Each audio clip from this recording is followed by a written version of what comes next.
अभी मैंने आप लोगों को जो बताया, ग्राफ लेकर के समझाया, इसमें भुज किसे कहा जाएगा, ऐसा क्वेश्चन आप लोगों को पूछने के लिए रहेगा, एग्जाम में पूछेगा भुज किसे कहा जाता है।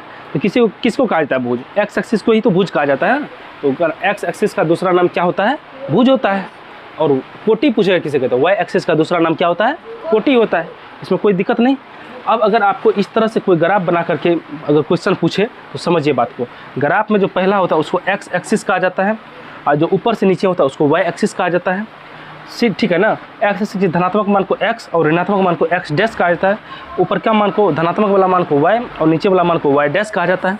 बीच वाला मान जो मूल बिंदु होता है वहाँ पर डबल जीरो होता है। डबल जीरो क्यों होता है अभी समझाए हैं कि एक तो एक्स एक्सिस के लिए जीरो होता है, एक तो वाई एक्सिस के लिए जीरो होता है, तो 2 जीरो हो गया कि नहीं हो गया। अब सबका अपना अपना एक भाग बना हुआ है। इस भाग को देखिए 1 2 3 4, 4 गो भाग है। 4 में एक भाग को चतुर्थांश कहा जाता है। चारों भाग को तो ग्राफ का भाग कहेंगे पूरा कंप्लीट, लेकिन एक भाग को उसका अंश, चतुर्थ का एक अंश, तो इतना बड़ा भाग को कहा जाता है प्रथम चतुर्थांश, यानी कि इंग्लिश में कहा जाएगा फर्स्ट क्वाड्रेंट। क्या कहा जाएगा? First quadrant. इसमें सेकेंड वाला भाग, क्योंकि गिनती जब भी होता है तो इस तरह से गिनती होता है। ये हो गया 1, ये 2, ये 3, ये 4। कोई बकलोल ऐसा नहीं कि ये इसको 1, इसको 2, इसको 3, इसको 4 कर दीजिए। उल्टा पुल्टा नहीं करना है, सीधा इधर से घूमता है।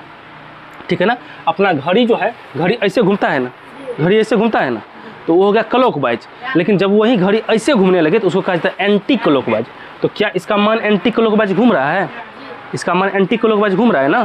तो ये इस तरह से, ये होता है फर्स्ट क्वाड्रेंट, ये होता है सेकंड क्वाड्रेंट, लिखे हैं सेकंड क्वाड्रेंट, ये होता है थर्ड क्वाड्रेंट, ठीक है, और ये होता है फोर्थ क्वाड्रेंट। आपको समझ में आ गया क्वाड्रेंट क्या होता है? आपको समझ में आ गया भुज क्या होता है? आपको समझ में आ गया कोटि क्या होता है? आपको समझ में आ गया ग्राफ क्या होता है? संख्या रेखा क्या होता है? टोटल से समझ में आ गया ना।